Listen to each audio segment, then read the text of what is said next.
Hello everyone, this is Arisaig Winterthorn coming at you today from the Jedi Conclave YouTube. Today we are doing part 3 of our Pitfalls on the Path program. Today we're going to be going over Haste. I know it's been a couple weeks since the last video where we went over first over attachment and then denial. This time we're doing Haste. Ironically, I am hastily making this video because I've been just flooded and I have not had time to actually get around to doing it. So here we are. So Haste.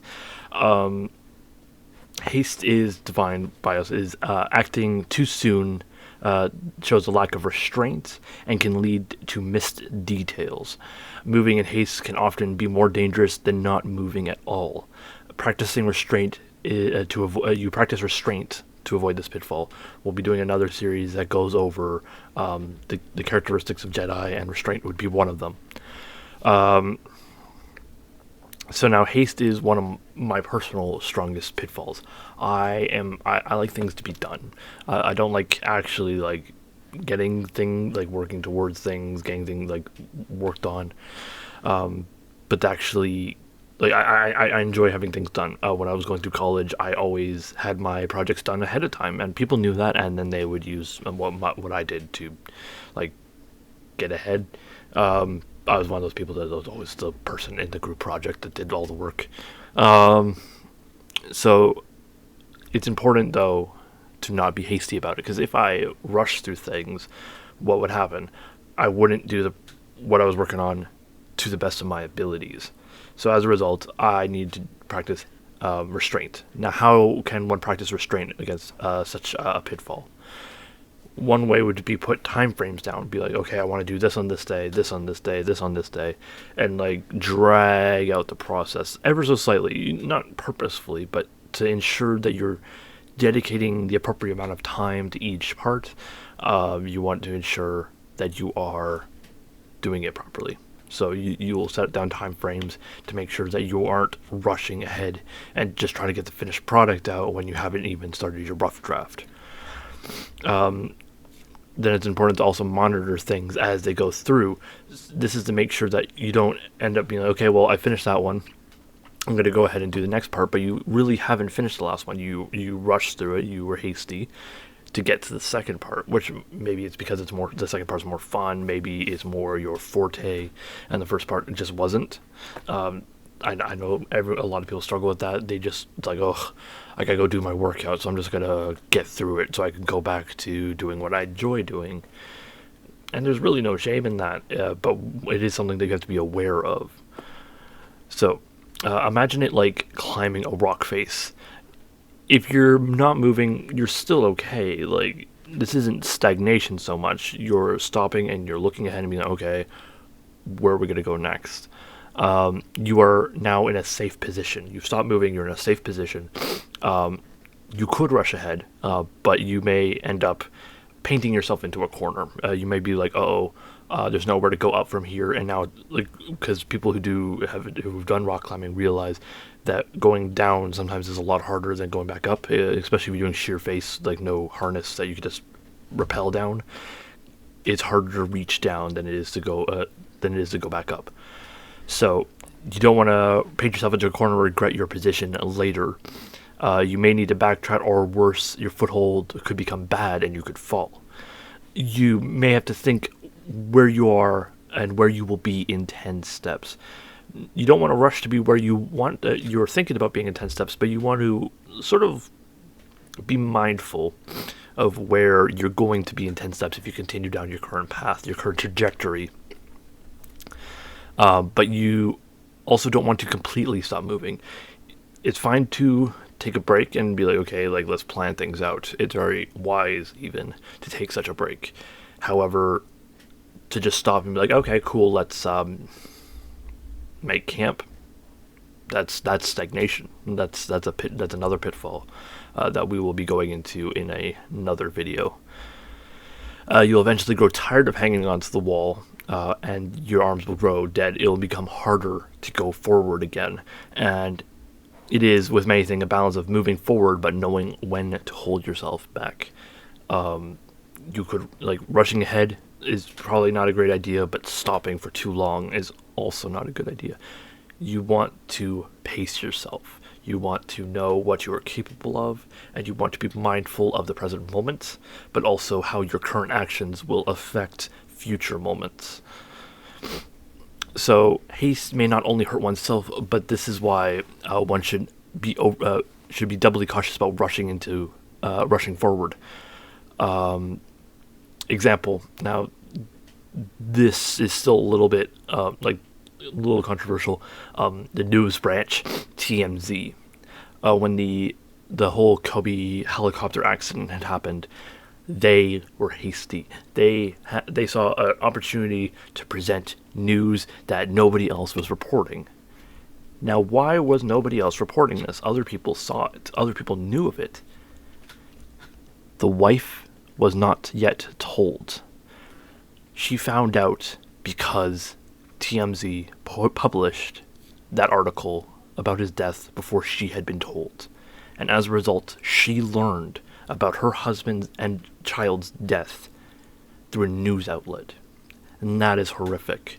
And because of their hastiness to just rush ahead and get it done, they hurt somebody else. They didn't and they hurt their own reputation, but it's not like they had the greatest reputation to begin with. But they hurt somebody severely. That would be horrendous. So they rushed forward to publish it, but the wife hadn't found out, and that ended up hurting her. It shows strength to be able to do something that may make oneself well known. To be able to rush, to see a golden opportunity, to be like, this could be my moment, and you could rush forward and grab it and become someone known. You could become well loved, respected. Even worse, you could make money off of it. But it takes strength to still not do it when you know that it's going to hurt your other people. Rushing forward and hurting yourself, that's on you. But it's even worse to rush ahead and hurt somebody else in the process. Jedi must know how to move forward, but know to measure the potential dangers of doing so too quickly. So let's just do some quick examples. In your training, for example, if for people who are going through this initiate's program, initiate's path here at the Jedi Conclave, or the monastic order of knights, the Temple of the Jedi Order, Force Academy, there's all these different initial programs for people to undertake. A lot of people rush. I helped in the Temple of the Jedi Order for the initiates program team. And one of the things that we saw a lot of was people wanting to have it done with, to move on to the next step, to be an apprentice. But in their haste, their program was, their completed product was either just book reports, and we're not looking for book reports, we're looking for actual learning, or they just were nowhere near complete. And as a result, they became discouraged, they hurt themselves, they held themselves back, and they ended up just never trying again. Now, some people, they make the mistake the first time, and then they do it again. I myself, the first time I did my initiates program, I did rush ahead. I was very excited. I was a brand new Jedi, and I was super, super excited about getting it done. Thankfully, one of the knights there reached out and said, hey, your work's really, really good, but here's what we're looking for. And thankfully, I had only just got through the first couple parts, and I just went back and I did them again. That was no harm, no foul, but I did have to do it again, so I sort of hurt myself, but thankfully I was able to accept instruction. I was able to accept that I had done something wrong, and I didn't fall into the pitfall of denial, so I was able to move forward from there. So people that are going through perhaps their first ever initiates program, don't rush it. This is a very important part of your path, especially here at the Jedi Conclave. We've made the program is very, very practical. It's very, very nice because it's basically Jedi 101. There's nothing really esoteric about it. It is exercise, meditation, doctrine. It is practical, and I enjoy that about that. So don't rush it. There's no end goal here. So if you're rushing, what are you rushing for? You're only going to hurt yourself. These lessons aren't going to sink in as much as they could or they should. These are basic, fundamental aspects of being a Jedi. So as a result, you need to allow these to seep into you, to make themselves home and become second nature even. During apprenticeships, there's no point in rushing forward.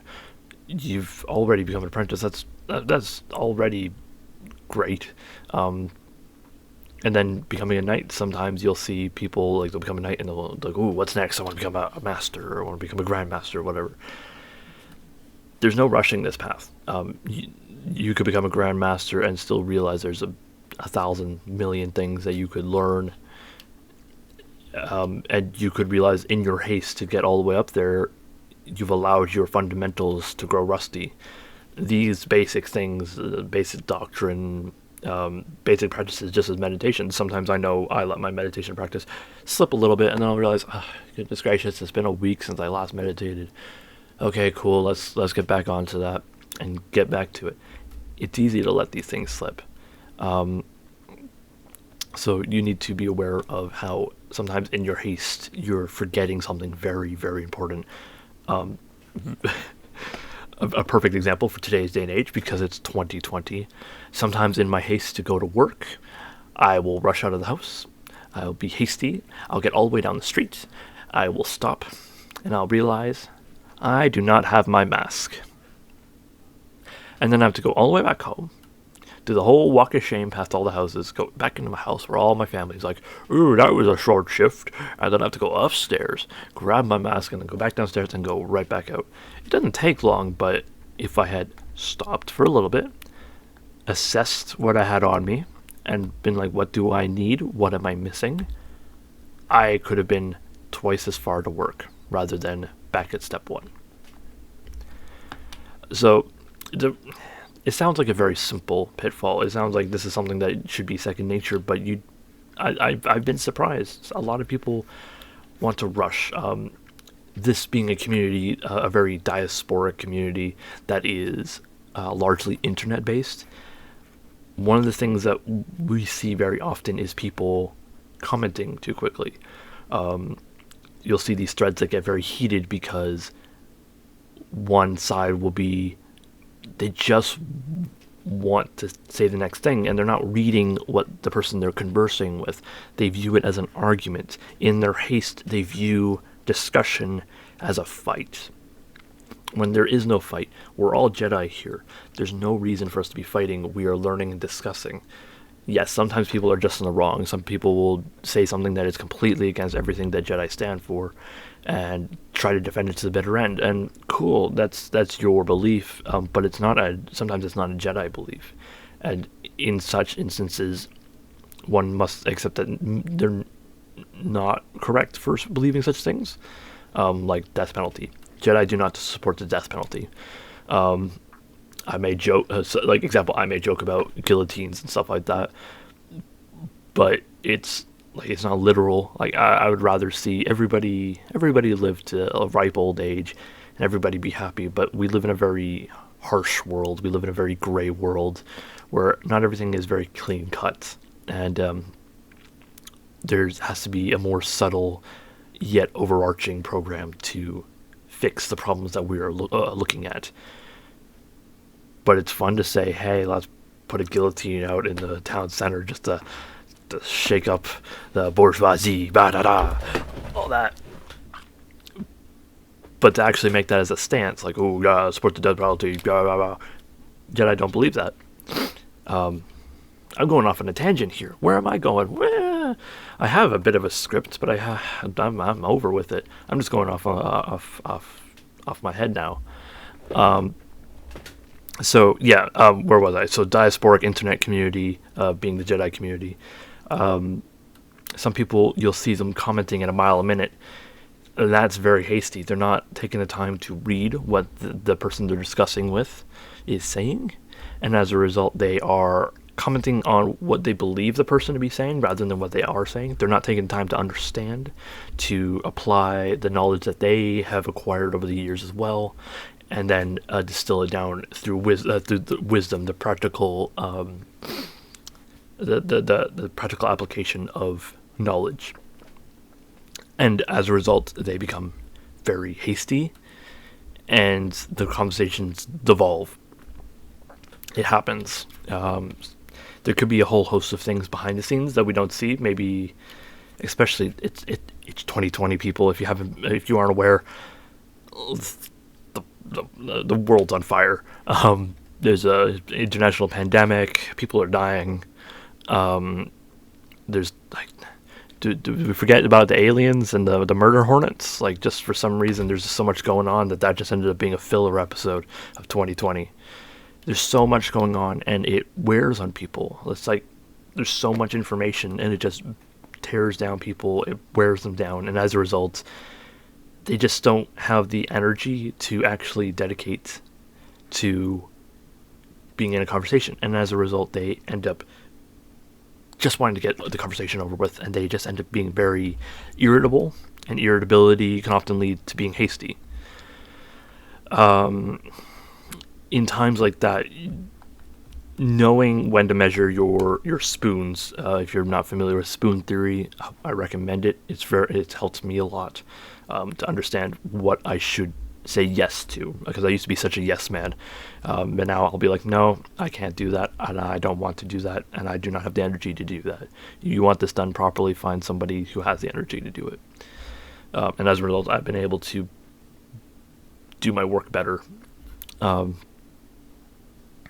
So yeah, for that, you just need to make sure. So spoon theory, being able to count your spoons and be able to say, yeah, I just don't have the spoons to deal. I'll see something going on sometimes in a group I'm moderating, and I'd be like, do I have enough to actually deal with this? Should I just get rid of it and just send them a message? So just be like, should I try to get somebody else on it? Should I get somebody else's second opinion? Maybe I'm being irritable and I'm seeing a problem where there is none, and as a result, I'm hastily jumping to the conclusion that this person is being a problem.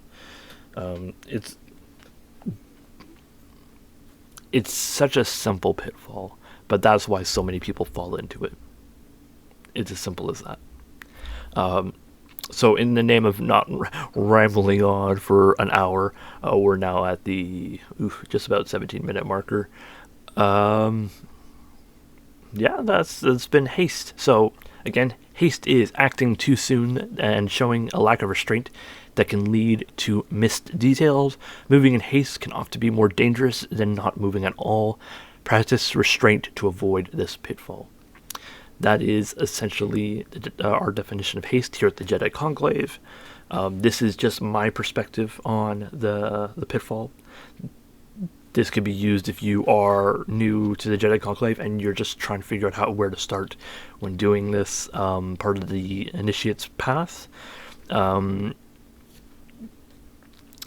But still, this is just mine. I could be wrong. This could just be my perspective on it so far. My views can change over the years, as they have many times. The reason why you visit these over and over again over time is to slowly develop a better understanding of these basic concepts. You go over them over and over again because the first time you're probably going to be a little bit hasty and you have a very general understanding of it. But the more times you revisit it, the more times you realize how in-depth and how intertwined everything is. So, again, I'm Arisaig Winterthorn, Knight of the Jedi Conclave, and this has been part 3 of the Perspective on Pitfalls, Haste. So, I hope all of you are well. I hope you all learned something from this. If not, I hope it's been at least entertaining to watch me ramble. And may the Force be with you.